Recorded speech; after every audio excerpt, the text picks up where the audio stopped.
I'm Mark Anderson, roving editor for American Free Press. Welcome to AmericanFreePress.net. I'm here at the United Nations in New York, where on March 28th, the Arms Trade Treaty talks just concluded.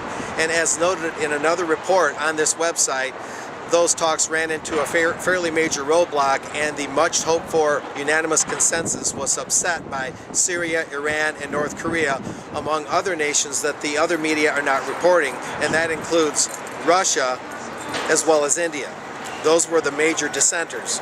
But beyond all that, the Arms Trade Treaty itself needs a very close examination, particularly when you consider what I call the grand hypocrisy of this whole negotiation setup. Consider that under the Arms Trade Treaty, or ATT for short, the major militaries of the world, including the Imperial United States, want to set up global common standards for the international trade of some 8 categories of weapons. That includes many military weapons, but also small arms and light weapons, quote unquote, as they call it. Now, therefore, you have the major military powers supporting this treaty, and they want to make these global rules for this international trade of arms, and yet the United States on a daily basis is using the very most modern and the very most deadly of weapons to carry out deadly attacks in Pakistan, Afghanistan, and Yemen almost non-stop, even including the much publicized killing of American citizens on foreign soil.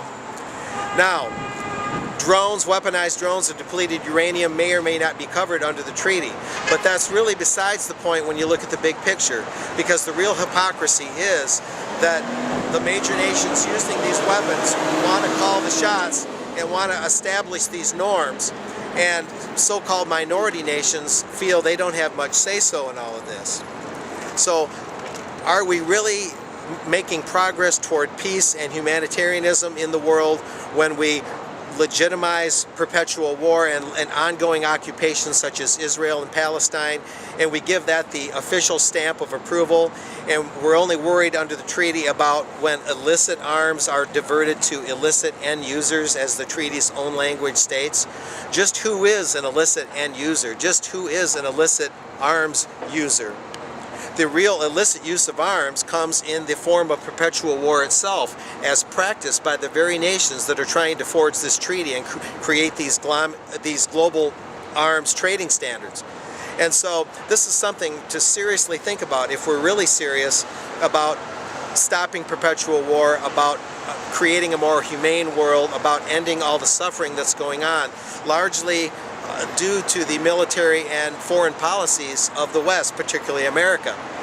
So while the delegates may be upset that their arms trade treaty ran into a roadblock and that it may take longer to get it through the General Assembly, if it gets through there at all, we really need to look at the bigger picture and really consider that stopping perpetual war and even legitimate arms trades need to be seriously looked at, because the real gun control comes in the form of controlling the warring powers and these imperial powers from carrying out their deadly trade and the deadly use of these weapons.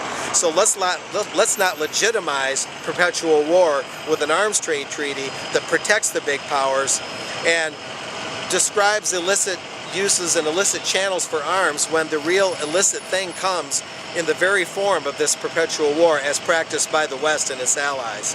This is some food for thought to consider, and we'll see you next time. I'm Mark Anderson, reporting and commenting for American Free Press.